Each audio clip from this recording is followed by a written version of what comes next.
Question number 8 says, a runner travels at a speed of 8 meters per second. So the speed is given as 8 meters per second. How long will it take to run one lap of 400-meter track? So distance is 400 meters. How long talks about time. So we are asked to find the time t.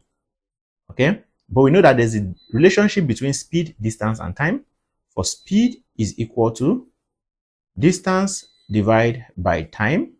So if you're asked to find time, time will be equal to distance divided by speed, and distance is equal to 400 meters, while the speed is said to be 8 meters. So if you divide 400 by 8, you arrive at 50 seconds. For the unit for time is in seconds. So our answer is 50 seconds is here.